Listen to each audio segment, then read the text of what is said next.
He does make a good point. You know, vaccines really do work. My mom used to vaccinate me like every month, and I never got sick. The reason you didn't get sick was because you and your mom would wear those ridiculous bubble boy suits during the flu season. Why is it that some people just refuse to get the jab? I mean, what's wrong with them? Well, outside of personal health concerns or political partisanship or religious convictions, it's likely a phenomenon known as psychological reactance. And we've seen a lot of it over the course of 2020 and 2021, with many people refusing to follow mask mandates and now many others refusing to get the poke. For a lot of people, the resistance of others to just freaking take it has gotta be infuriating. After all they did, so why won't others? Why are people making such a big deal out of such little pricks? Sticking your metal in me. By Bill Gates' metal pecker. Why are they being so selfish? On the other hand, those who refuse see their freedoms to choose as paramount and experience a negative emotional reaction to the perception that their autonomy is being threatened. And that right there, that is psychological reactance, a tendency to want to fight the system when our freedoms have been threatened. So why is it that this psychological propensity to fight the system is seemingly currently most present in conservatives, the stodgy old guard rather than young rebellious liberals, at least as it applies to this one particular issue? Why is it that the punks have suddenly become the pliant? Or has that always been the case? Whatever your opinion is of these impressive medical advancements, why is it that those who have previously been so critical of the machine are now raging on behalf of it? Is it all just political partisanship, or is something else going on psychologically? Today, let's find out by looking at how psychological reactance influences responses to health campaigns in general, as well as specifically in response to the COOF, and how politics plays a role in these responses. But before we get into that, let me tell you something that you shouldn't have a reactance-type response to, and that's this video's sponsor, Hero Wars. Hero Wars is an online role-playing action game where you can do battle in the story mode against all kinds of foes and face battles to test your skills against other players. The game is styled akin to an old-school fantasy RPG with more than 50 unique heroes to unlock, add to your party, and customize. Through the story-based campaign, which has more than 130 missions, you'll collect loot and get upgrades for your favorite champions. Once you've decked out your party, take your team online and battle against some of the other 100,000 Hero Wars players. Join a guild to interact with others and face them in the arena, use the airship to send your heroes on expeditions across this classic fantasy world, or explore the Outland where you can fight bosses and win new skins for your favorite characters. Check out the Celestial City where you can summon powerful titans, go dungeon diving, or even engage in guild wars with your friends to test your mettle against other players and rise to the top. There's seriously so much to do in this game. Hero Wars has the charm of classic role-playing games with the challenge of a modern MMO, and all in the palm of your hand on Android or iOS devices or via web browsers. If, like me, you're a big fan of MMORPGs, but don't have a lot of time to devote to one, get your fix by checking out Hero Wars. If you join now, you'll get a super chest with a secret hero, as well as 62 emeralds and 30,000 gold, sprinkled upon you by Emerald Bay himself. Scan the QR code here on the screen or download the game from the link below in the description to check it out absolutely free. And I'll see you guys in the game.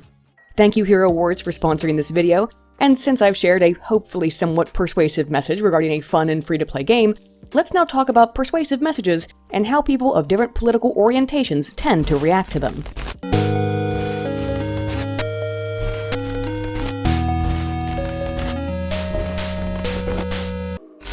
Psychological reactance theory posits that when an individual's freedoms have been threatened, they will experience a series of various emotions and cognitions which leads to behaviors designed to regain those freedoms. That sounds a bit complicated, so let's break it down. There are 4 stages of this process, beginning with a perception that some behavior can be enacted freely at any given time. Next, there's a threat to that freedom, which can manifest in varying degrees of severity, ranging from a persuasive message, to a law, to a physical barrier. This threat produces reactance, which is a sense of anger, indignation, and a host of all other kinds of negative emotions, which encourage action to restore that lost freedom. These actions can, much as with the threat itself, vary from more indirect methods, including using dismissive language or just watching others engage in the action to restore a sense of freedom, to more direct methods, including active resistance and often even intentionally doing the opposite of whatever behavior has been recommended or required. For example, going out and ordering a bunch of Taco Bell after being lectured about how you shouldn't eat fast food because it's so unhealthy. Open the churro! Hey, what is this? It's my mom's recipe. Frank, what is this? Psychological reactance can manifest both as trait-like and state-like. That is, some people will always be more likely to experience reactance in any given scenario wherein he or she perceives freedoms as being curtailed, while others will only experience reactance under certain circumstances. So then, when it comes to government regulations, including mask and vaccine mandates, does reactance influence how people might respond to these things that, regardless of your opinion on them, are restrictions on certain freedoms, perceived or otherwise? Given that there does seem to be something of a political divide over the course of the pandemic regarding specifically issues of social distancing, mask wearing, and now vaccination, all of which have been heavily promoted by governments both local and federal, despite protestations from many Republican governors, particularly following Biden's call for mandatory vaccination. This is not about freedom or personal choice. It's about protecting yourself and those around you. We should know if political ideology influences the tendency to be more or less prone towards psychological reactance. And to do that, we can start with Iyer et al. 2012, who examined numerous variables associated with self-described conservatives, liberals, and libertarians, including reactance, and found that liberals were slightly higher in trait reactance than were conservatives. But this difference was nominal. Libertarians, in turn, were the highest of self-identified political ideologies in trait reactance, rather predictably. So you can just go and shoot a deer. There's an endangered species right there. One divisive issue concerning the left-right divide in particular, and reactance and censorship in general, is political correctness. It's not as if there haven't been left-leaning people who have been banned or censored online for their opinions, but Trump's the only former president to have been pretty much systematically removed from social media, certainly adding to the perception amongst many conservatives and Republicans that their voices are being stifled. Censorship has also been of great concern regarding the COOF, as should be evident given that I'm not entirely comfortable even saying the word COVID on YouTube, and the extent of support for that censorship was on full display in the many calls to have Nicki Minaj suspended from Twitter for, let's be honest, some pretty hilarious tweets, wherein, while she said she was generally supportive of the vaccines, she also said she personally did not attend the Met Gala due to its vaccine requirement in part, but also because she has a young child to care for. Yeah, people like Joy Reid sure don't like it when a strong black woman speaks her mind online. For you to use your platform to put people in the position of dying from a disease they don't have to die from, oh my God, as a fan, as a hip hop fan, as somebody who was your fan, I'm so sad that you did that. But removing one's ability to speak on social media, which is the digital public square, is likely going to elicit feelings of reactance when it happens. So how does reactance influence support for politicians or other public figures in the era of social media censorship? This question was studied by Conway et al. 2017 in the context of the 2016 US presidential race. Some subjects read a statement about political correctness, which asked their opinions on whether or not some things should not be considered free speech because they are too offensive or too negative. The control group was not provided with this prompt. Subject support for and liking of both Hillary Clinton and Donald Trump were measured, as well as their trait reactance, political ideology, and perceptions of information contamination. That is, a belief that politicians largely don't believe what they say, and instead are merely attempting to appeal to various groups by avoiding causing offense. Or at least that has been typical of politicians historically, not really Trump. I don't often agree with Marco, and I don't often agree with Ted, but I get along with everybody. But I say this every night, every day, every afternoon, and it's so true. Jet is a mess. They found that those higher in reactance tended to view Trump as more honest, strong, kind, adaptable, and like him more regardless of their own political ideology, and reactance was negatively related to all of those trait perceptions of Hillary Clinton. While when controlling for ideology, everyone believed that Trump or Clinton just said whatever they wanted their audiences to hear, not really what they believed, when not controlling for ideology, it became pretty apparent that Trump supporters do think he means what he says, but that, predictably, Clinton supporters did not. That is, people who tend to be opposed to restrictive communication norms were more fond of Trump regardless of their own political beliefs. Those who were asked to think about their opinions on the necessity of censoring speech that might be offensive showed more support for Trump than the control group that were not asked to think about politically correct censorship. Participants who possessed higher levels of reactance in general were somewhat supportive of Trump compared to Clinton. But those who were higher in reactance and read the prompt about the need to censor offensive speech were the most supportive of Trump. Again, regardless of their own political ideology. This effect was actually pretty major too, in that in general this sample was not comprised of a bunch of Trump supporters as one might think given the results I just read to you, but instead, the control sample showed a strong preference to vote for Hillary Clinton. It was only when subjects read about restrictive communication and censorship that intent to vote for Trump reached similar levels as intent to vote for Clinton. In other words, these findings illustrate that people who are high in psychological reactants just don't like censorship, even if it comes from their own political party and in service of their own political party. It seems then that both left and right can agree that we don't like being told what to do, at least sometimes. I wine them and dine them, but I don't let them tell me what to do. I don't let them tell me what to do. Considering that conservatives and liberals are similar in their levels of trait reactance, but with liberals being slightly higher in reactance, why is it that conservatives and Republicans are seemingly less compliant with government mandates for things like masks and vaccines?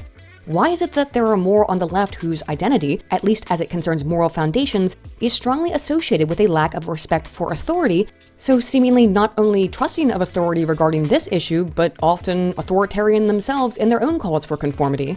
Well, Knight, Tobin, and Hornsey 2014 proposed that one way people high in reactance may respond to a scenario that threatens their freedoms is not to rebel against the system, but rather to attempt to justify the system to reduce their own feelings of discomfort that arise from a threat of lost freedom. In their first study, they found that trait reactance was negatively correlated with belief in the benevolence of the national system, trust in the authority of the police, the legal system, and the military. But reactance was related positively to process commitment, which is a belief that it is sometimes necessary to engage in dissident action to fight back against a tyrannical government. Yeah! I have the power of God! And to government liberty, a belief that people should be free from government interference. There was no relationship between reactance and political party identification, nor conservative nor liberal ideology. However, the aforementioned variables sound pretty libertarian, at least to me, in that highly reactant individuals tend to oppose government control and not justify the existing governmental system.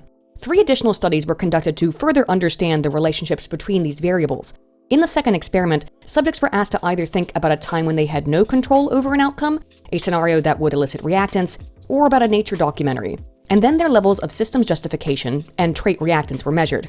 Subjects who were high in reactance and thought that they had some control over the outcomes were nearly identical in beliefs that the system was benefactory towards the people as those who were low in reactance. However, those high in reactance who believed things were outside of their control did not believe in the societal beneficence of the system, while those low in reactance did. Far less potent results were forwarded from a third study, wherein the specific system-justifying trait was resistance to change. Specifically, those high in reactance were more likely to be resistant to change when they felt they had no control, and were far less resistant when they believed the onus of the control was on themselves, not on a government. A fourth study designed to examine systems justification in general asked participants to think about a time when they had no control or total control over a situation, and found that those who believed they possessed total control over the scenario were equally systems justifying, whether they were high or low in reactance, while those high in reactance who believed they had total control were low comparatively in systems justification.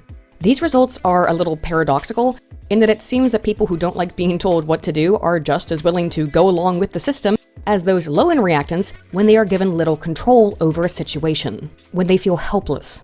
As such, those who would otherwise be dissident and rebel against authority are actually amongst the most willing to support controlling authority structures when their own perceptions of personal control have been threatened or just destroyed. Those who rage against the machine can quickly turn to rage for the machine when they feel that their freedoms have been threatened beyond the capacity to restore them. And due to the constant media deluge, I'd guess that's a lot of people. Because everyone right now seems to think they're being propagandized in some way or another, with the left being convinced that Joe Rogan is manipulating people into eating horse paste. So ivermectin is a horse dewormer. It's been used, I think it's had some use for humans at some points, but like in a highly controlled clinical setting.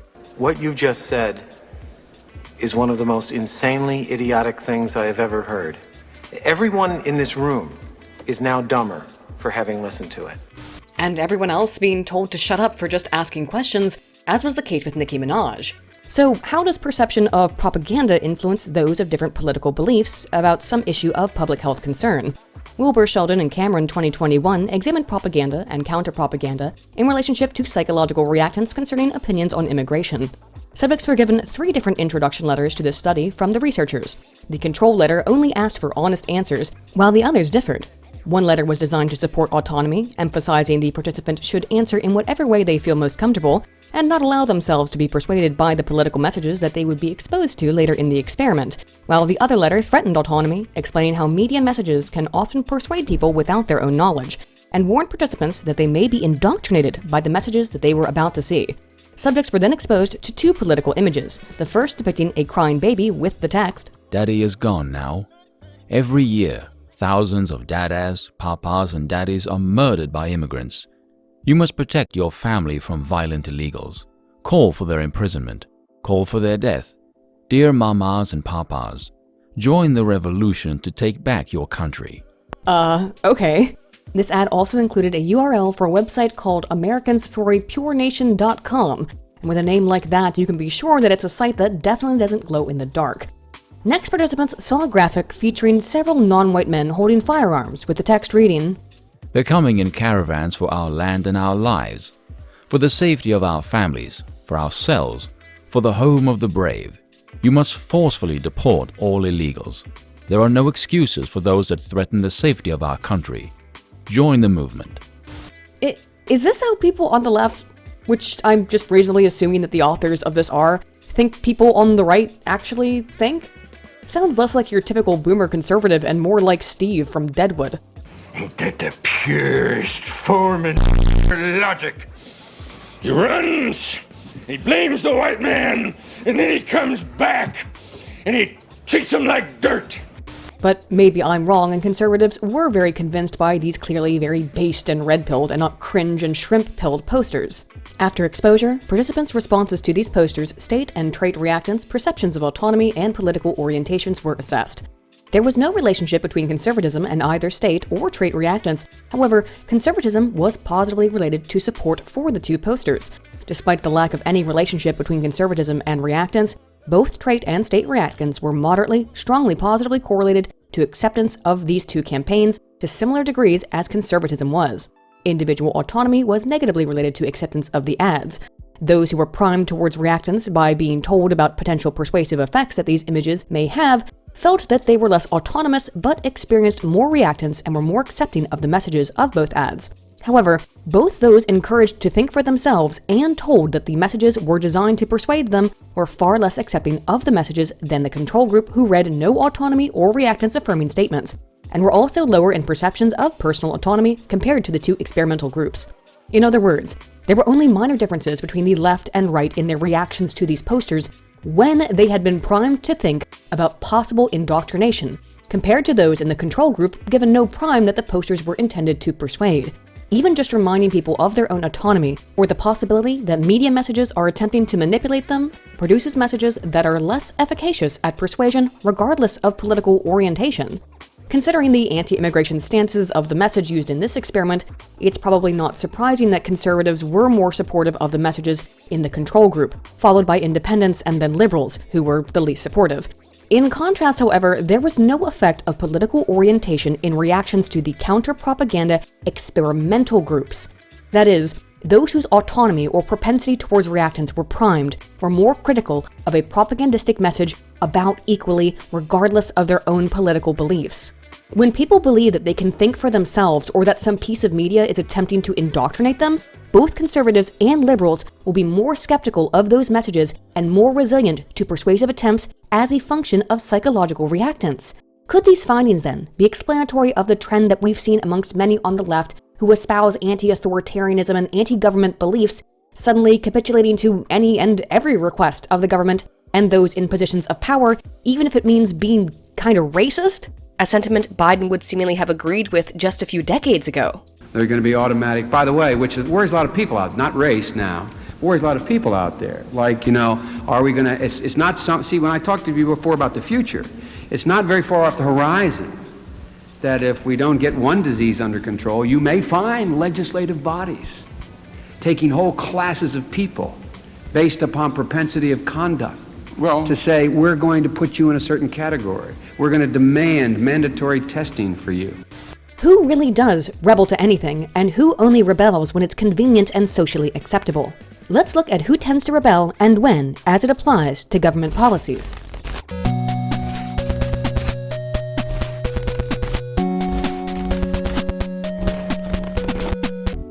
Vaccine and mask mandates may be new as it concerns a novel virus, but governments make all kinds of rules that stifle freedoms all of the time, many of which are seen almost unilaterally favorably, such as seatbelt laws, although they are also not without their side effects.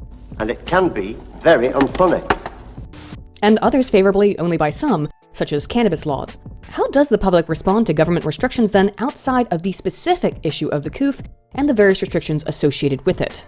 Let's begin our investigation by looking at some classic research from Allen, Sprinkle, and Vitale 1994 concerning reactants and alcohol consumption laws. In 1984, the US government passed legislation that would reduce federal funding for highways by 10% for any state that refused to raise the drinking age to 21, largely at the behest of political groups like Mothers Against Drunk Driving, also known as Hose Mad. Hose mad, hose mad, hose mad.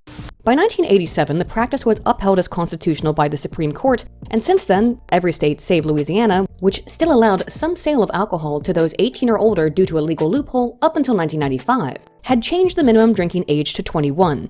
So how did people at the time feel about this pretty major restriction on freedoms previously enjoyed by Americans in their ability to get plastered 4 years earlier than now possible, at least legally? In 1990, Allen et al. Surveyed university students on demographic variables, frequency and quantity of alcohol consumption, frequency of illicit drug use, attitudes towards alcohol and drug use, problems due to alcohol and drug use, and knowledge of a variety of alcohol and drug awareness programs.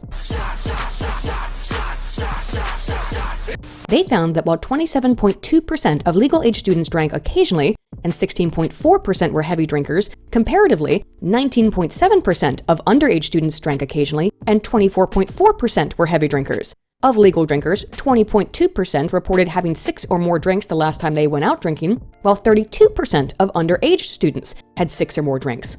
Further, while 16.7% of those over 21 indicated they usually consume 6 or more drinks at a time, nearly twice as many, 30% of those under 21 reported generally drinking more than 6 beverages at a time. In summation then, changing the laws to prohibit younger people from drinking seemed to result in underage people drinking even more frequently and drinking more by volume than those who were legally able to drink. This was the case despite the fact that underage drinkers reported feeling that they were under slightly less peer pressure to drink than their legal age counterparts. In other words, as should be pretty obvious, when you tell people that there's something they can't do, such as drinking, they will often engage in more of that behavior than they would have were the behavior not restricted. But while older teens may be more likely to drink purely because they're not allowed to, we can all probably agree that there should be some age restrictions on excessive access to booze, right?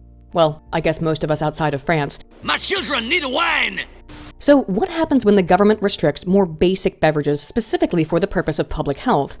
Debnam and Just, 2017, sought answers in the context of the real-world debate concerning size limits on sugary drinks in New York City. In 2012, Mayor Bloomberg proposed limiting the size of sodas and other sweet drinks, which was accepted that year and then later deemed as an overreach of government power in 2013. Thus, Debnam and Just were able to examine how reactants influenced reactions to the ban in real time. Upon entering the lab, subjects were given a packet of questionnaires to complete, as well as a 20-ounce bottle of Coca-Cola, complete with label indicating it contains 64 grams of sugar, and were instructed to remove the cap but not explicitly told to drink the soda. Some packets included an anti-soda print ad that had been used as part of New York's campaign promoting the ban, and subjects were asked about their reactions to the ad, as well as their general soda drinking habits. The control group were not asked about their soda consumption and were not exposed to the ad. In addition to demographic variables, participant level of thirst and hunger were measured, and the amount of soda left in the bottle was weighed after completing the questionnaires. Those who saw the anti-soda advertisement drank more soda by weight in the lab than those not exposed to it, despite reporting that they tended to drink less soda per week than the control group.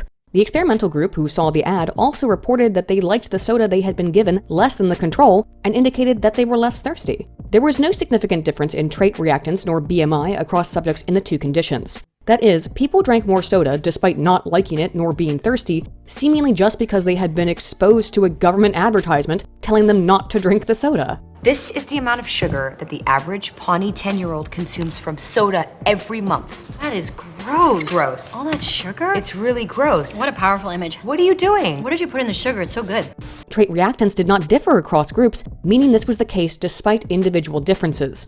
One demographic variable that was present, however, was the effect of sex, with men drinking far more soda when exposed to the anti-soda ad than women did. Concerned that the presence of images of soda in the ad could have influenced the results, The researchers replicated the experiment, but used an ad only illustrating the differences in soda cup sizes, but not actually containing soda, and found no significant differences in their first study. Despite the fact that the researchers were able to determine that people drank more soda in the lab when exposed to these anti-soda ads, that still, as is so often the concern with laboratory experiments, could be confounded by issues of external validity. That is, just because something happens in a sterile, controlled environment doesn't necessarily mean it will happen in the real world. And to better understand if these findings were naturalistic, the researchers also looked at how sales of soda and sugary drinks changed after New York City began running ads, after the ban was proposed, and then after it was officially enacted, accounting for seasonal differences in soda consumption, and found evidence for this trend outside of the lab. New Yorkers actually increased in their average consumption of soda by 8.78 ounces after the ban was announced, and by 11.94 ounces after the ban itself was put into place. Yeah, people drank an extra can of soda on average after just being told they might not be able to, and even more than that when the threat was enacted. Similarly, there was a statistically significant increase on consumption of 6.6 ounces of any sugary drink after the ban. To ensure this wasn't the result of general trends on beverage consumption, the researchers also examined sales of non-sugar added juice, which was not affected by the ban, and found during the same time frame that juice sales actually decreased, indicating that people were drinking more soda and less juice, both sugary drinks specifically when they thought that their freedom to drink soda was being threatened. To ensure this wasn't all due to a general national trend, Debnam and Just also looked at placebo cities across the US to see if they experienced significant changes in soda and sugary drink consumption during the same time frame, and found no relationship between the NYC ban and drink trends in other regions. They also looked at the possible influence of in-store promotions increasing drink consumption over time, and again found no significant relationship. Low-calorie soda sales were similarly unaffected. To summarize then, when people thought their freedom to drink sugary sodas might be threatened, they drank more soda, both in the lab and in the real world, providing strong evidence for how psychological reactance to government mandates influences behavior. When you tell someone they cannot do something, oftentimes they will be drawn to that restricted behavior even more, even if it concerns an issue of public health as simple as being able to drink some juice. And I'm not going to leave him home alone with all this J-U-I-C-E around. I can spell, Mom. You spelled juice. Oh, you're so brilliant. Let's see you find it. Other scholars have also examined responses to the NYC soda ban to give us a more complete view of how attempts to change behavior via legislation are affected by psychological reactance. Specifically, Dillard, Kim, and Lee, 2018. New York City residents were questioned about their levels of sugary drink consumption and were then exposed to one of 3 anti-sugary soda ads used in NYC's Pouring on the Pounds ad campaign. Specifically, these. Sugary drinks may seem perfectly harmless, but sugary drinks are a big reason for the obesity epidemic in America. Obesity causes type 2 diabetes and its serious complications like heart disease, blindness, and even amputations. If your kids drink 1 bottle of soda a day, they're eating 50 pounds of sugar a year. 50 pounds of sugar from just 1 soda a day. So don't drink yourself sick. Go with water, seltzer, fat-free milk, or unsweetened teas instead. An unrelated Geico advertisement, or a Super Bowl ad for Pepsi, which would probably get copyrighted if I actually played it, so instead, let's pretend it's this. 俺は自分が信じる正義のためにあんたを倒す。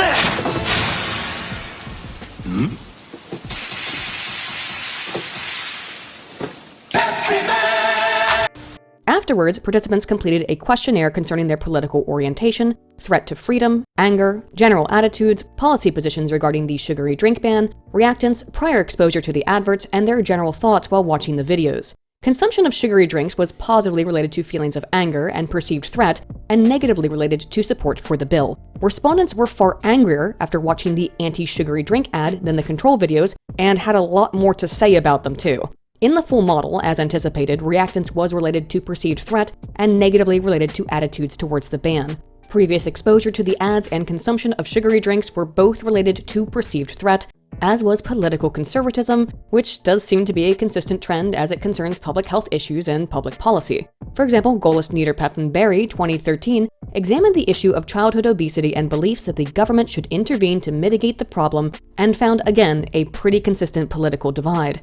In their first study, which is the only one we're going to look at because it specifically looked at support for government programs, subjects were exposed to various messages about the consequences of childhood obesity and were then asked about the strength of each message as a rationale for the government to take action to ameliorate the issue of childhood obesity. These messages varied from warnings against adult obesity, mortality rates, healthcare costs, mental health concerns, bullying, short-term health, workforce costs, military readiness, socioeconomic disparity, racial disparity, and discrimination, and all of the messages were more effective at persuading liberals to report that the government should intervene than they were on conservatives. Specifically, liberals were on average about twice as accepting of the messages as a rationale for government involvement than were conservatives, with moderates generally falling somewhere in the middle. The message about military readiness was the one least supported by liberals and moderates, but was still seen as a better rationale for liberals to suggest government intervention than it was for conservatives. Let's now broaden our scope a bit to see if this trend of reactance and political ideology influences support for public policy on a variety of issues outside of what kind of beverages people imbibe, which we can do by looking to research from Murdoch, no, not that Murdoch, no, definitely not that Murdoch, and Canary 2020 across 4 studies. In their first experiment, a natural one at that, which are particularly useful for establishing external validity, subjects were gathered before and after the passage of a new law in California that required drivers to mount their mobile phones in their cars, prohibiting handling the phone without a mount. The researchers were able to collect data on internet use originating from phones during rush hour and compared it to county-level demographic data regarding political beliefs before and after the law was put into place. This method is far from foolproof, and there will be plenty of people accessing the internet during rush hour while not in their cars. But if there are changes in usage, it gives us a good idea that the law had some effect. So did it? Yes.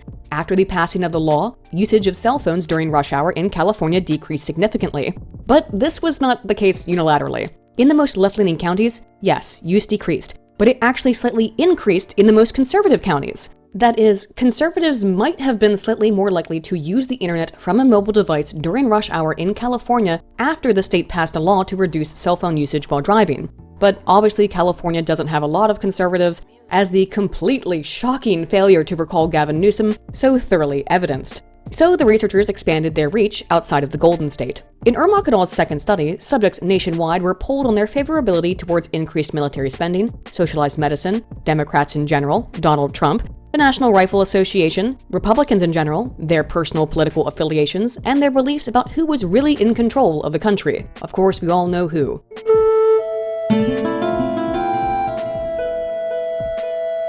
Subjects then read that either a local or a federal law was implementing a new rule to ban all use of mobile devices in cars by drivers. These participants were then asked to imagine that they needed to commute for an hour next Monday, both on the highway and through the suburbs, and were questioned about their anticipated likelihood of using their phone to make a call while driving sometime during the next week. Finally, favorability towards federal and state government control, as well as reactance, were assessed. Those high in reactance always reported more intent to use their phones while driving, regardless of individual political ideology, although conservatives were more likely to anticipate using their phone than were liberals. Those low in reactance saw the law as less of a threat to their freedoms compared to those high in reactance, but of those high in reactance, conservatives viewed the supposed law as a greater threat to freedom than did liberals. Briefly relating back to the obesity debate, in a third study, Ermac and colleagues looked not at sugary drinks and sodas, but at pizza. Pizza time. And proposed regulation requiring pizza makers to highlight unhealthy ingredients on the boxes of their pies. Subjects read that either the FDA or a private pizza company would soon incorporate a traffic light-style warning system on the front of product boxes to indicate how unhealthy the pizza was in terms of calories, unsaturated fats, and sodium. Participants were then asked how likely they would be to buy a pizza and about their perceptions of threat to freedoms presented by the aforementioned scenario. Liberals were less likely to say that they would purchase a pizza in general, but were slightly more likely to say that they would buy one when they believed a private company intended to place warning labels on their products rather than the FDA. In turn, conservatives were the most likely to report wanting to purchase a pizza when they thought that the FDA wanted to put warning labels on them. Liberals did not feel that their freedoms were being threatened regardless of the origin of the proposed change, while conservatives did. and particularly so when they had been led to believe that the government, rather than a private company, was responsible for the alterations in pizza labels. A fourth study in this set looked at how language can influence reactants in the context of a proposed FDA initiative to curb the use of electronic cigarettes. Subjects were asked to imagine that they were in an office lobby flipping through a magazine which contained an advert for e-cigs that also contained either a warning or a notification from the FDA about the product, and were then asked several questions about their opinion towards, knowledgeability concerning, and desire to smoke electronic cigarettes, as well as their current smoking habits. The authors didn't include the exact stimuli they used, but if I were conducting such a study on e-cigs, this is what I'd use for my stimulus.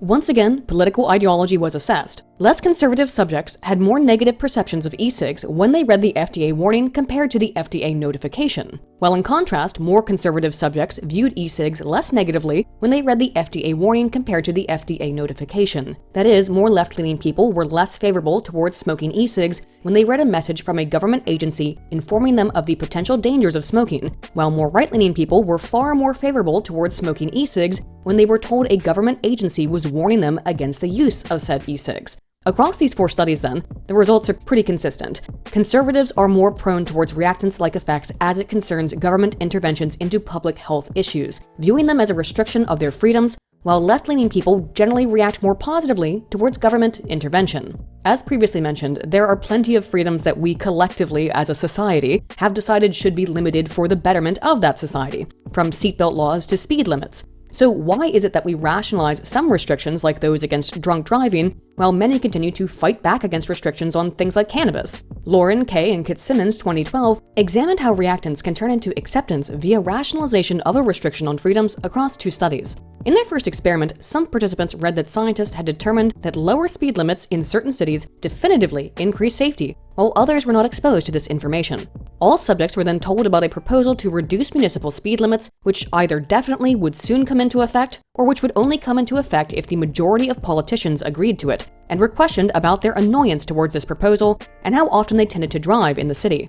Those who drove in town less frequently were generally more in favor of the legislation, both definitive and potential, with those exposed to the absolute legislation being most in favor of them. But things were quite different for frequent drivers. Those who read the law was likely to be passed were more in favor of it once again, while those who read that the law was up for debate, or read nothing about a current proposal to enact new laws, were far less in favor of new speeding laws. The findings are indicative of a kind of rationalization for those who think that change is inevitable. If we think we have no choice in the future, we may be more willing to just accept changes in law and restrictions on some form of freedom rather than fighting back against that inevitability. As such, even those high in reactants can sometimes adopt a can't help being a Gemini kind of mindset. Bitches will run over their child in their 2003 Honda Civic and be like, can't help being a Gemini.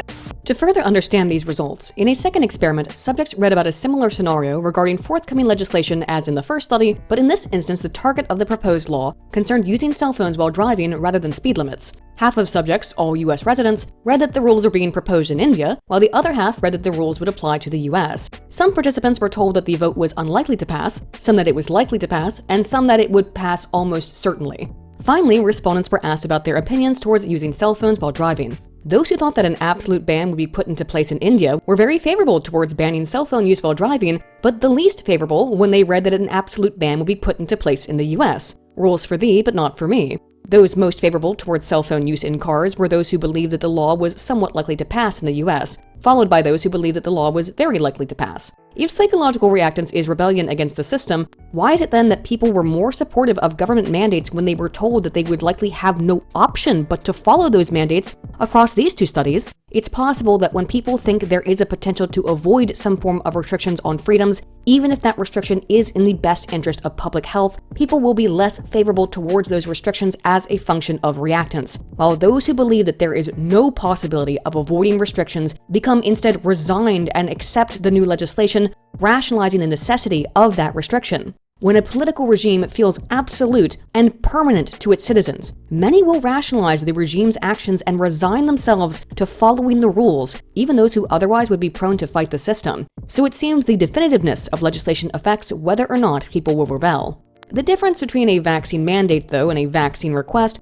likely plays a role in why people reacted so negatively to Biden's call for everyone to be vaccinated regardless of any extenuating circumstances, like autoimmune disorders, religious exemptions, or just a distrust of the US government handing out free vaccines, particularly if you happen to be African American due to that whole Tuskegee experiment thing. And considering that New York restaurants started seemingly discriminating against black patrons over vaccine passports and IDs, setting segregation in society, everybody's okay with that? Oh, we don't have our vaccine cards, so now the kids can't eat. We can't eat. You guys are okay with that? This is the America you want to live in? It's Step on me. Pick me up by the throat. a what? Yeah, you can see why some people would respond to that negatively through psychological reactance. The point is, asking people to do something produces different results than forcing people to do something. And we can see that in a study from Richards et al. 2021. Some subjects first read an inoculating statement. And yes, I am absolutely aware of the irony that the social sciences use the term inoculation to describe these kinds of messages in this context. But anyway, they were exposed to an inoculating message about the existence of psychological reactance while others did not receive the inoculation. Then all participants were exposed to a message about the importance of talking to your partner about past sexual experiences to promote safe sex, but the messages varied in their approach, being either a request or a demand. Specifically, one message questioned participants to give it a try and think about asking your partner about their sexual history, while the other stated, quote, "We are not asking, we are telling you to ask about your partner's sexual history." I wasn't asking, I was telling. Afterwards, some subjects read a message designed to remind them of their bodily autonomy, while the control received no such restorative message. As we would expect, those who believed their freedoms were being threatened experienced more reactance, and both types of reactance, state and trait, were negatively related to attitudes towards asking about one's partner's sexual history and intent to do so in the future. People high in trait reactance generally always perceived more threat to freedoms, but there were some significant differences based on the type of message and whether or not they had been exposed to the inoculating statement or the restorative postscript. Those who were low in trait reactance perceived the greatest threat to freedom when they read no inoculation nor restorative script and read the threatening message about sexual history. Those with moderate levels of reactance showed less variance across different conditions, while those high in trait reactance only experienced significantly lower levels of perceived threat when they read the inoculating statement accompanied with the non-threatening request. Interestingly, high reactance individuals who read both the inoculation and the restorative messages experienced the highest threats to freedoms, regardless of whether they had been asked nicely to talk about their partner's sexual history or had been threatened to do so.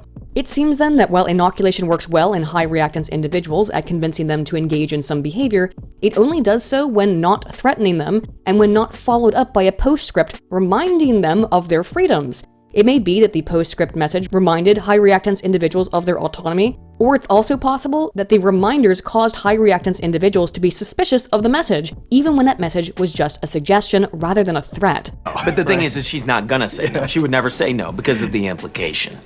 And speaking of threats, one of the major concerns currently as it applies to COVID and reactance is the issue of censorship, particularly after Nicki Minaj's family was threatened by a journalist and may have received some kind of suspension on Twitter, all for saying that she thought people should get vaccinated, but that she wouldn't do so simply to attend the Met Gala, which she didn't want to attend in the first place due to having a young child, and then, well, proceeded to dunk on people all over Twitter, particularly Joy Reid after she went on this little tirade. For you to use your platform to encourage our community to not protect themselves and save their lives, my God, sister, you could do better than that. Meanwhile, Black people, they might be like, I don't trust science, the science. I mean, we, Tuskegee experiments, etc. There's just not a lot of trust, and it was developed during the Trump era.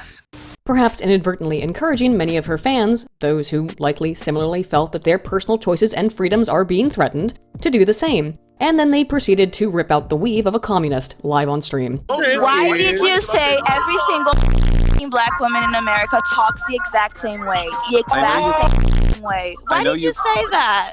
I know you probably don't actually care that much about the answer, but I didn't actually say that. I said, hold up, wait a minute, something ain't right. Because every single black woman in America talks the exact same way. The exact same way.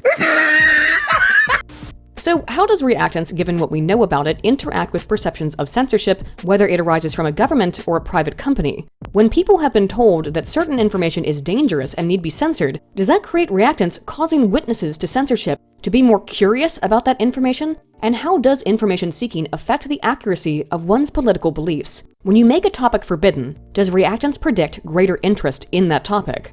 A doctoral dissertation from Faucian 2018 may provide us with some answers to these questions about reactance and censorship across 3 countries: Turkey, Iran, and the US. In his study of Turkish participants, subjects were surveyed before and after the 2015 Turkish parliamentary elections, during which time he predicted that the Turkish people would have engaged in increased information seeking about politics online. Belief that the media was censoring information about the election was related positively to increased online information seeking, and information seeking was positively related to belief in the accuracy of one's political beliefs. There was no direct effect of feelings of reactance on belief accuracy, only indirectly as mediated through information seeking. Employed people were more likely to seek out information online, and TV viewership was slightly negatively related to internet information seeking. To reiterate, in Turkish subjects who believed their media was being censored, they tended to feel more reactance and be more likely to restore freedoms by gathering information on the internet, which in turn led to increased accuracy of their political opinions. Although that likely would not have been the case if these Turkish participants only watched The Young Turks. Hey, where did all the Armenians go? Don't care. Faucian then turned his attention to Iran, a potentially dangerous thing to do unless you happen to be a Mongolian, at least historically, in a second study. Iran is a particularly unique case, given that it has been ranked as one of the countries with the lowest level of media freedoms in the world according to Freedom House reporting. For example, the Iranian government utilizes satellite jamming techniques to block access to television information channels and has frequently shut down newspapers in the country. This survey included several other variables not present in the Turkish sample, including visibility of information, technological efficacy, that is the belief that one could use technology well, response efficacy, that is a belief that actions can produce change, political efficacy, that is a belief that one is capable of influencing politics, and learned helplessness, that is a belief developed over time that one cannot change things, and by process of this, one tends to give up on various aspects of life. He found that reactance was related to online information seeking, particularly amongst those with high internal political efficacy and those who believed in the importance of visibility. Further, those who engaged in more information seeking tended to have more accurate political beliefs. As such, there was a direct relationship between psychological reactance and accuracy of political opinions. Again, this means that people whose views are being stifled by the government and media are more likely to seek out information outside of that allowed for by the government and ultimately have a more comprehensive and accurate perception of reality, at least in Iran, with its highly restrictive government. Compared to Turkey and Iran, the US is considered by various organizations to be a very free country, which should tell you just how bad things really are in Turkey and Iran. So a third study examined how perceptions of media censorship influenced Americans. Subjects were asked about their beliefs in the accuracy of reporting regarding the Iran nuclear deal, and various personality variables were assessed. Faucian found that reactance was only related to conservative online information seeking. That is, Americans who felt that the media or the government might be censoring information were only willing to seek out additional information when they also tended to lean conservative politically. Liberal online information seeking was predicted instead by ideology, attention to political news, technological efficacy, response efficacy, and exposure to TV and newspapers, but not reactance. In addition to reactance, though, conservative online information seeking was predicted by interpretation of the Bible, ideology, attention paid to political news, technological efficacy, response efficacy, and both television and traditional news exposure. Unlike in Turkey and Iran, however, reactance based on bipartisan association was negatively related to increased accuracy of beliefs, as was support for Trump, at least regarding the particular topic of the Iran nuclear deal. To summarize then, conservatives are more likely to seek out information online when they feel their freedoms are being restricted, but partisanship of any type was negatively related to possessing accurate information as a result of that information seeking in Americans and only Americans. Thus, while left-leaning people are less likely to seek out information when they feel their freedoms are being restricted, partisans of all stripes are less likely to come out with accurate information from an attempt to find more compared to nonpartisans who do tend to end up with greater, more accurate understandings of a political issue. And speaking of a political issue that seemingly everyone thinks everyone else has an inaccurate perception of, let's talk about the present concern facing the world as it relates to psychological reactance and behavior, and that is, of course, the coof.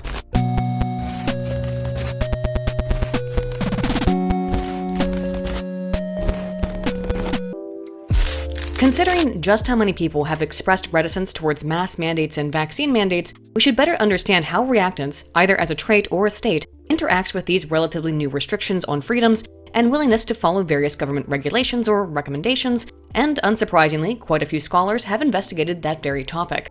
For example, Resnikow et al. 2021 conducted a study of US participants to better understand the relationship between general, trait reactance, belief in conspiracy theories relating to COVID, and beliefs that COVID was an apocalypse-type event, with adoption of various behaviors designed to reduce the spread and susceptibility of the self or others towards the virus, knowledge about the disease, and asked how many times subjects had left their house in the past 7 days for any reason, be it for essential or non-essential reasons. All three predictor variables, reactance, conspiracy beliefs, and apocalyptic beliefs, were negatively related to knowledge about COVID and engagement in protective behaviors, while being positively related to the number of times the subject had left their home. However, there were some differences. Belief that the coof was apocalyptic was comparatively weakly correlated to engaging in protective behaviors, but was also minorly less negatively related to knowledge about the coof. Democrats were more likely to report engaging in protective behaviors and tended to be more knowledgeable about COVID compared to Republicans, although their knowledge was comparable to that of independents. Republicans reported leaving their homes more frequently than Democrats and independents as well. Further, although these data were not visualized, Republicans were highest in trait reactance, conspiracy, and apocalypse beliefs, which predicted these results compared to all other political identities. So yes, Republicans tend to be less knowledgeable and less willing to follow restrictions, but they also are more likely to experience trait psychological reactance, which would likely help explain that lower willingness to comply. Further, Diaz-Kova 2021 examined how reactance plays a role specifically in responses to government recommendations, albeit not laws, regarding the COVID-19 pandemic. In their first experiment, conducted in March of 2020, US subjects were asked about their willingness in the past and future to follow recommendations, including avoiding contact with other people, washing their hands regularly, coughing into one's elbow or a non-reusable tissue rather than into one's hands, and staying home as much as possible. They were also polled about their attitudes concerning the seriousness of the outbreak and the number of times, if any, they had violated the specific restrictions on staying at home for any reason other than work, obtaining necessities, or seeking healthcare. Participants then answered a series of questions to gauge various different psychosocial variables, including belief in conspiracy theories, pseudoscience, perceptions that the truth is dictated by the government more than by facts, as well as narcissism, general dispositional fear, disgust with pathogens, capacity for empathetic concern and perspective-taking, moral foundations, demographics, and of course, trait propensity towards psychological reactance. Those more prone towards taking the perspectives of others reported having placed more effort in the past, and intended to place more effort in the future on following regulations, as did those who were more empathetic and possessed more pathogen disgust. Respondents who more strongly valued the care and fairness moral foundations were significantly less likely to report having left their homes for non-essential reasons. Belief in conspiracy theories and distrust in the government were unrelated to efforts in abiding regulations and in reports of actually violating them. However, psychological reactance was negatively related to past and future intentions to follow the rules, although it was unrelated to actual reports of breaking the stay-at-home orders. A second study conducted 10 days later confirmed most of the results of the first one, except for the relationship to reactance in regards to past actions. So it could be that reactance plays a role for some people, but not for all, and not at all periods of time when specifically run through regression analysis rather than pure correlational level data. Regression analysis allows us to determine the effect that one variable has on another, not just whether or not two variables are related. And in the regression, reactance was not related to past conformity in the second sample. What was consistent is the influence of the care motive of moral foundations, which was positively related to past efforts but not future efforts to follow regulations. Pathogen disgust was the most consistent variable, being positively related to heeding the restrictions both in the past and in the future in both samples. Oh God. Oh, I didn't wash my hands. I didn't clean the packaging it came in. Oh my God, and I used the DVD case as a dinner plate.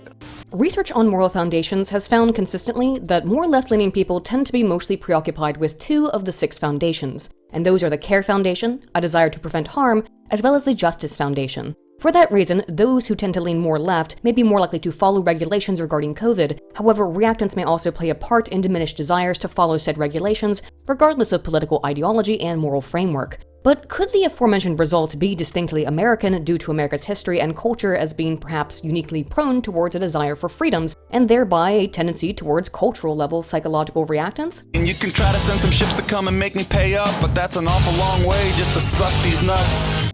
Diaz-Kova thus conducted a second series of studies in samples of French participants. As before, subjects were asked about their past compliance with COVID regulations, their intentions to comply in the future, demographic variables, moral foundations, pathogen disgust, perspective taking, and psychological reactance, But this time, they were also specifically asked about participation in various actions that could be seen as a violation of regulations, specifically voting in the first and second turn of the French municipal elections. Perspective taking was related only to intentions to comply in the future, while fairness and loyalty foundations were positively related only to present compliance. The care, authority, and purity foundations, as well as pathogen disgust, were all positively related to compliance both in the present and in the future. Reactance was the only variable consistently negatively related to compliance, and pathogen disgust was the only variable related to decreased intentions to vote in the municipal elections, at least at the raw correlational level. However, regression again revealed a more complex relationship. The only variables that predicted compliance were pathogen disgust, which predicted more compliance intentions in the future but not the past,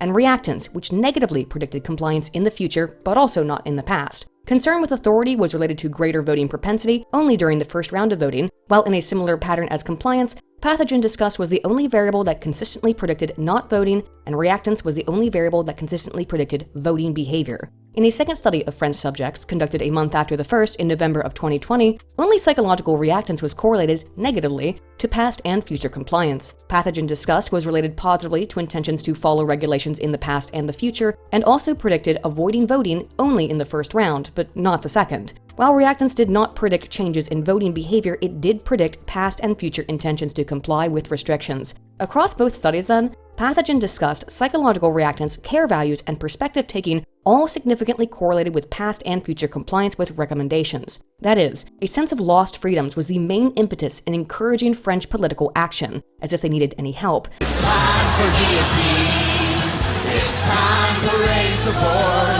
board. Don't forget to pour one out for Trevor. For some contemporary international data not specifically related to the COOF, but regarding reactance and vaccination, we can look to a study from Sovieri et al. 2020 in a sample of Finnish parents regarding their willingness to vaccinate their children. Finland is an interesting country for plenty of reasons,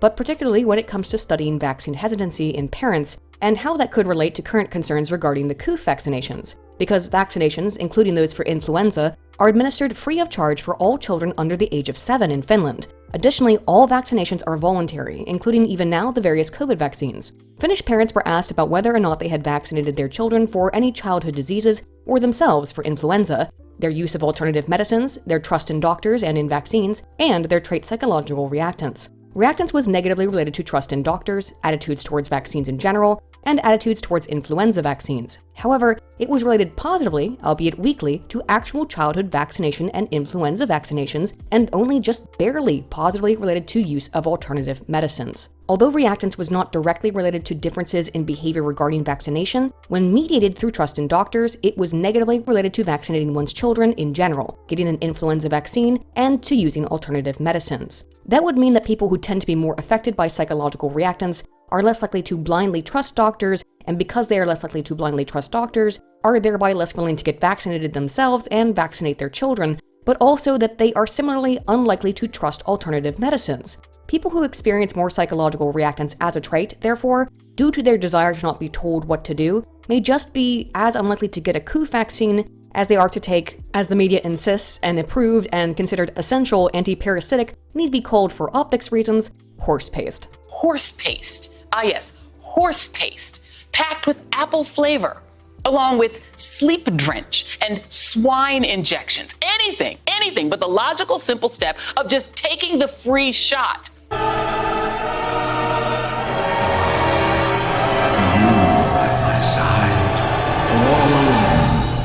Which brings up an interesting question. Does media messaging then, such as calling ivermectin horse paste, actually have the intended effect of deterring people from taking unprescribed animal-grade medicine rather than going and seeing their doctor?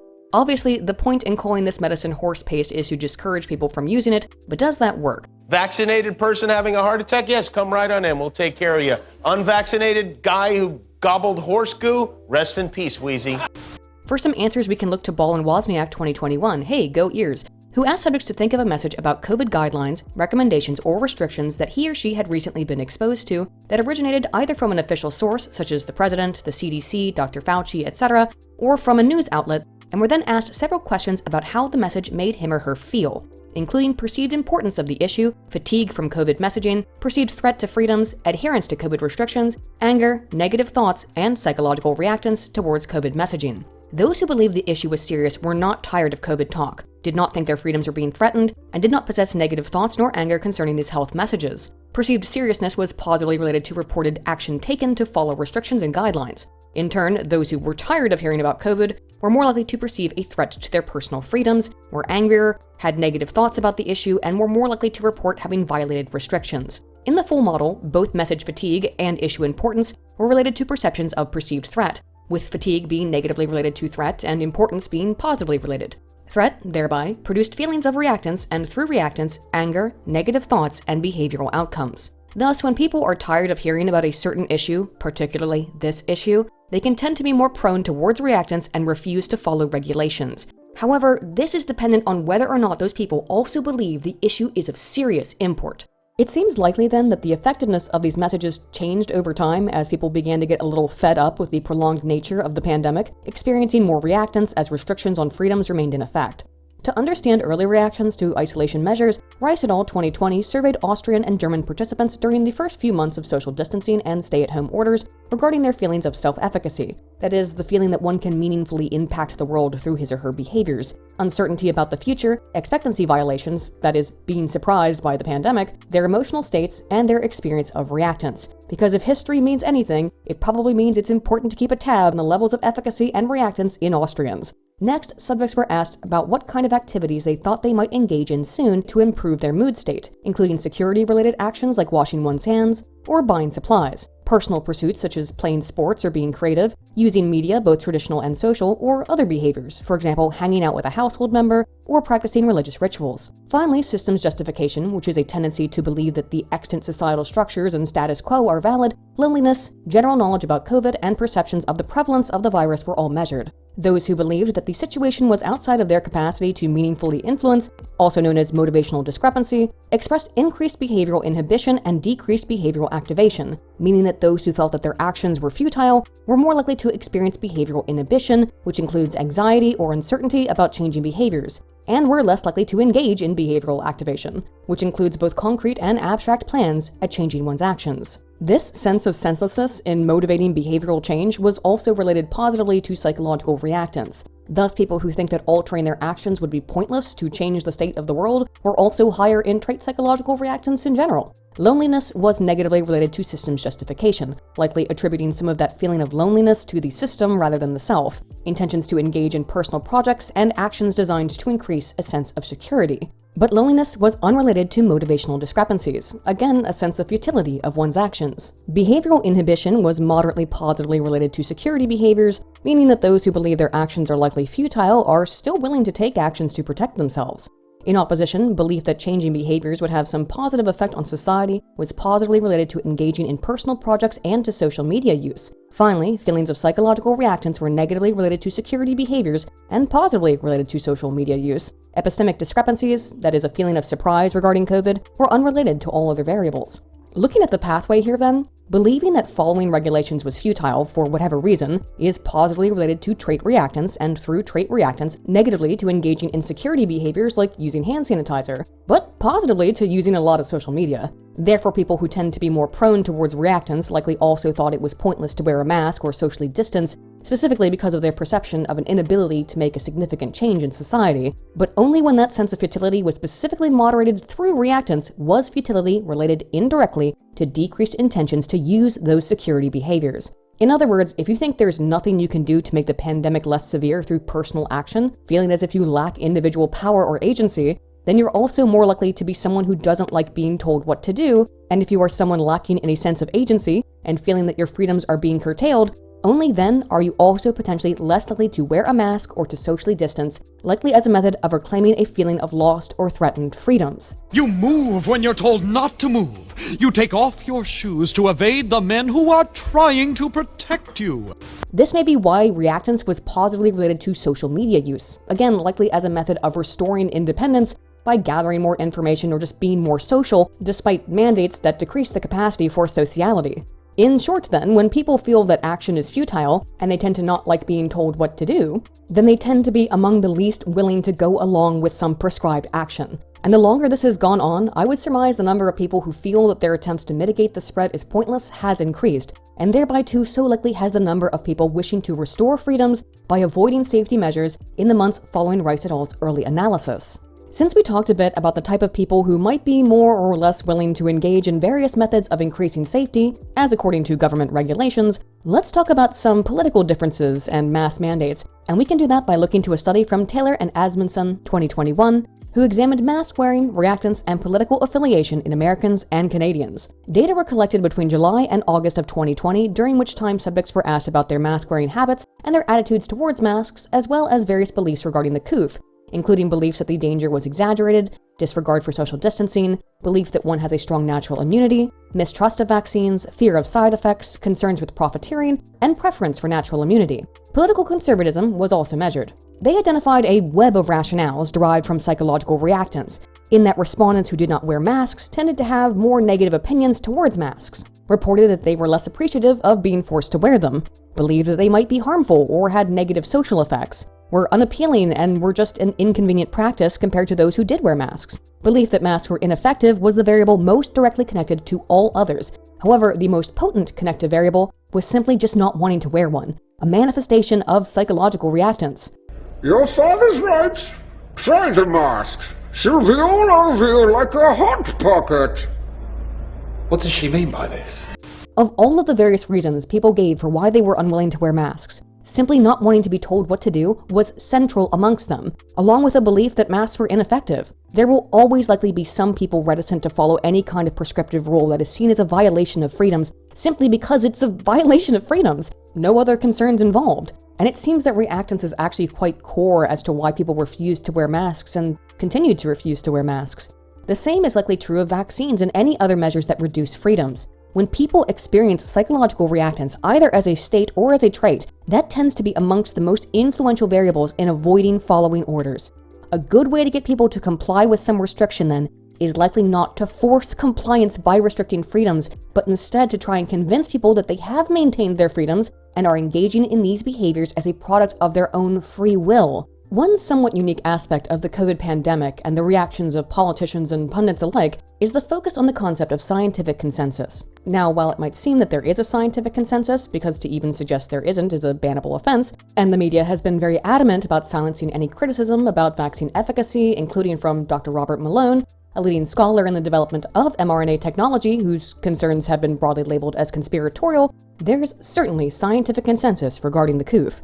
And that leads us to a question. Does the perception of consensus influence willingness to vaccinate and reduce psychological reactance? Well, Ma, Dixon, and Wylosky, 2019, seem to indicate yes, it does, at least in terms of man-made climate change, which, while pretty distinct from medicine, is a topic of ongoing interest to public health, and one which seems to be divided along political beliefs, much as with the current COOF concern. First, participants were exposed to a statement about climate change, one of which was presented as a layperson opinion asking, "Did you know? Human-caused climate change is happening," and the other presented as information about scientific consensus, instead phrased as, "Did you know 97% of climate scientists have concluded that human-caused climate change is happening?" Subjects' party identification, beliefs about climate change, support for taking action to stop climate change, and psychological reactance via a belief that they were being forced to hold certain opinions were all measured. Those who reported being skeptical about climate change believed they were being manipulated more when they read the statement about scientific consensus, while the consensus message slightly decreased reactance in those who already believed that climate change was real, much like the overwhelming evidence that indicates that birds instead are not real. Pigeons, not real. Eagles, birds are not real, they're a myth, they're an illusion. This was not the case unilaterally across all political identities, however, as while Republicans and independents who already believed that global warming was real and read the general statement experienced more reactance than those who read the consensus statement, there was no significant effect on Democrat believers. For skeptics, on the other hand, subjects of all three political identities assessed reported more feelings of being manipulated and psychological reactance when they read the statement with an emphasis on scientific consensus. Additionally, inducing reactance was related to decreased beliefs in climate change, risk perceptions of climate change, and support for mitigation policies. In other words, for people who are already skeptical of some scientific claim, when they are told there is scientific consensus, they will be even more skeptical of that claim, believe it to be less of a serious threat, and be less willing to do anything about it. While this was the case for all political ideologies, the effect was concentrated in Republicans and independents. that is, Republicans and independents who don't believe climate change is occurring and read a statement about a scientific consensus regarding climate change experienced psychological reactance, and that reactance in turn decreased their beliefs that climate change was happening. For those who already believe, however, consensus messages were better at reducing perceptions of manipulation. For those who already believe, however, consensus messages were better at reducing perceptions of manipulation. This creates a real conundrum for anyone trying to convince the public of the veracity of some scientific claim that might have public policy implications, in that while those who already believe in the issue may be more persuaded by messages of scientific consensus, for skeptics, claims of scientific consensus actually create reactance and reduce belief in the seriousness of the issue and willingness to change behaviors in attempts to address that issue. In contrast, van der Leyden, Maybach, and Leiserowitz 2019 conducted a similar study but found somewhat dissimilar results regarding claims of scientific consensus and climate change. Experimental subjects in this study first read a statement that 97% of scientists agreed that global warming was caused by humans, while the control group read no such statement. Both groups were then asked if they believed that people were being manipulated regarding their opinions on climate change, what their political affiliation was, and if they believed global warming was real. Republicans were always more likely to believe that others were being manipulated regarding their beliefs about global warming compared to Democrats and independents. Democrats believed the messaging was least manipulative, regardless of whether or not they read the statement about the 97% scientific consensus, while Republicans and independents who read the consensus statement were more likely to report that they felt their beliefs about global warming were being manipulated. However, all of these differences were nominal. Those who read the statement about consensus were more likely to report that they believed global warming was actually not happening, and this was the case across political ideology. There was very little effect on those who felt unsure about global warming or increased in their perceptions that it was real, whether they read the consensus statement or not. Much as with political party identification, ideology was also minorly affected by the consensus message, with all assessed ideologies, conservative, moderate, and liberal, reporting they believed people were being manipulated by messages about global warming when they were exposed to the consensus statement. Like Ma et al.'s study, Republicans and people of any ideology who already doubted climate change possessed higher degrees of psychological reactance, perceiving the consensus message as manipulative. However, van der Leyden also found that Republicans and independents always experience more psychological reactance than Democrats, regardless of whether or not the message was based on consensus or on hearsay. Based on these two studies then, the key factor doesn't seem to be claims of consensus alone, but rather claims of consensus only exacerbate the underlying issue, which is that Republicans and independents tend to just be more skeptical of issues concerning science as it would affect public policy than are Democrats. And this seems to be a trend not just in climate change, but as we saw in the prior data, in the COOF as well. That is, Democrats, but not necessarily people who view themselves as liberals, are just a little bit less suspicious of any scientific claim, and specifically so when they are told that claim is widely accepted by the scientific community. While Republicans and independents, again regardless of whether they consider themselves to be more moderate, conservative, or liberal, tend to be more dubious of claims of near complete scientific consensus, and feel as if such claims are manipulative. And I think that explains a lot of what we're seeing here in response to the vaccine mandates. So let's synthesize everything we've looked at over the course of this video, because my voice is dying, and try to come to a few conclusions.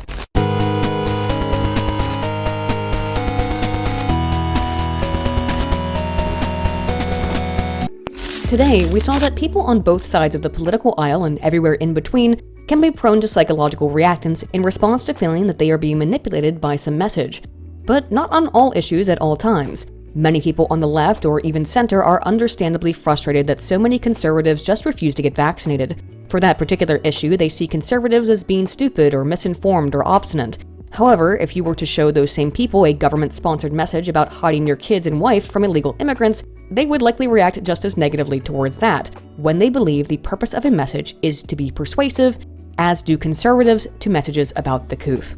People who are higher in trait reactance are just a little bit less likely to follow the rules and go along with government restrictions, regardless of their political ideology or party affiliation. And this doesn't just include things like drinking or wearing a seatbelt or smoking, but more importantly, currently, wearing masks and getting vaccinated. Although this issue has been portrayed as a left versus right issue, and it is to a large degree, it's not inherently. But presently, regarding this specific concern, it is manifesting that way. If Biden and other politicians really wanted to ensure that everyone gets vaccinated, or at least as many people as possible as can get vaccinated, using a stick is always going to produce more reactance than using the carrot of allowing people to at least believe in the illusion of choice. But hey, what do you guys think? Have you ever felt reactance in regards to some freedom that's been restricted or rescinded by the government? How do you think we could heal this partisan gap between left and right, between high and low reactance, in not just ensuring public health, but also avoiding future conflict between different people? Let me know what you guys think in the comments below. If you enjoyed this video, please be sure to give it a like, subscribe, and if you're not subscribed, go ahead and hit that button. And while you're at it, leave a comment to feed the algorithm. I want to give an enormous thank you to all of my wonderful supporters on Patreon and Subscribestar who allow me to make long, intense videos like this that are definitely not favored by the YouTube algorithm and take a lot of time to put together. You guys are sincerely awesome. If you want to support the channel and see your name listed here on the screen, click the link down below and sign up for Patreon or Subscribestar, or just buy something from my merch store. Thank you all so much for watching, stay safe out there friends, and as always, Altana Volt. I keep 2 dime shit. Walk up to a bad bitch, be like, I think you fine, yeah. I don't play with demons, Satan, get thee behind, yeah. About to get fucked up a margarita with 2 lime, shit.